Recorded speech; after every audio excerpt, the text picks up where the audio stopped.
Hi, this is Will Shao, real estate agent in the greater Boston area. Today I want to take a moment and talk about the NAR settlement, NAR, National Association of Realtors settlement. That's been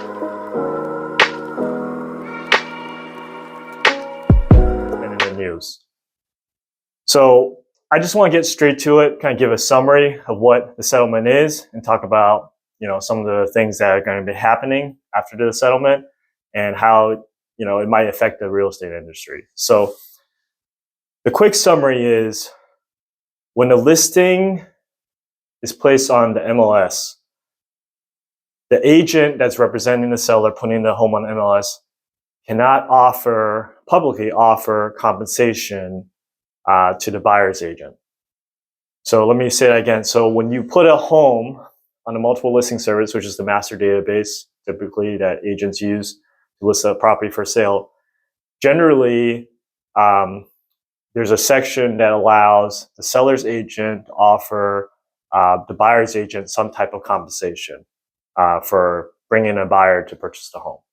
So the settlement basically is saying that that is not allowed anymore. So the seller's agent cannot publicly list compensation for the buyer's agent. So I think the news media has been sensationalizing the settlement, saying how it's going to change real estate, how real estate works and everything else.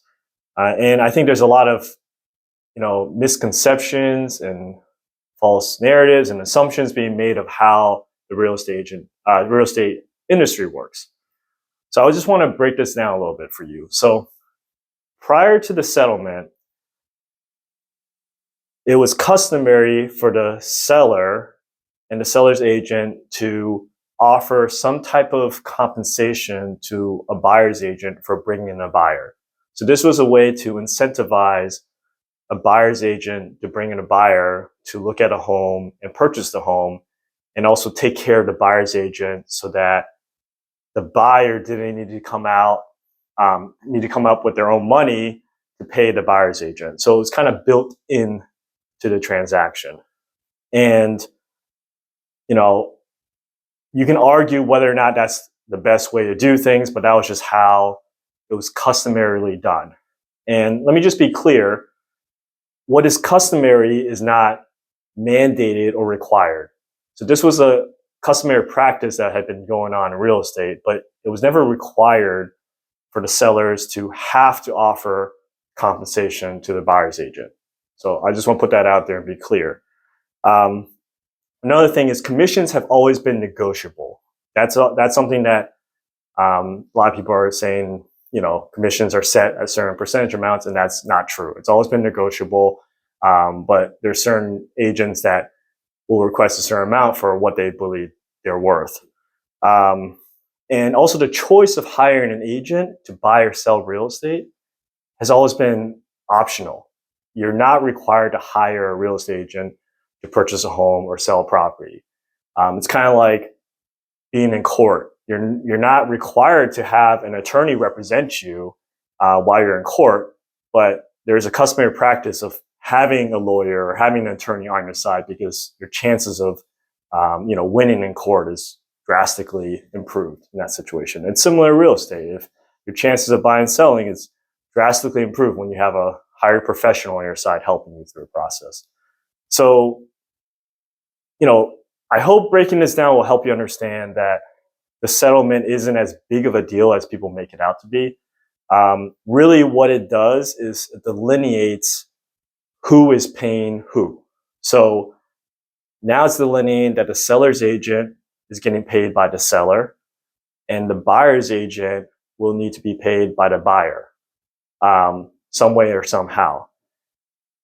What I think the impact is on our industry is that as professionals, we have to really show our worth and our value to consumers.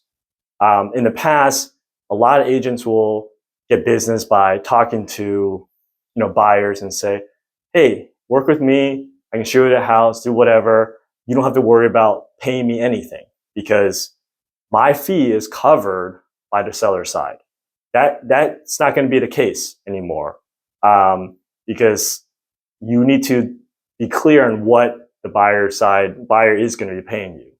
And the seller side may or may not cover that entire fee.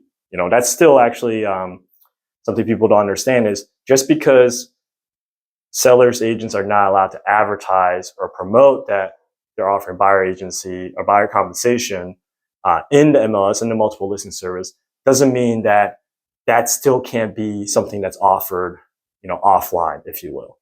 So, you know, that's really it. In terms of my business and many other professionals, it doesn't change. You know, if you worked with me in the past, you know, I sign agreements with all my clients. So you know exactly what I'm going to be doing for you and knowing exactly how I'm going to be compensated. So that doesn't change.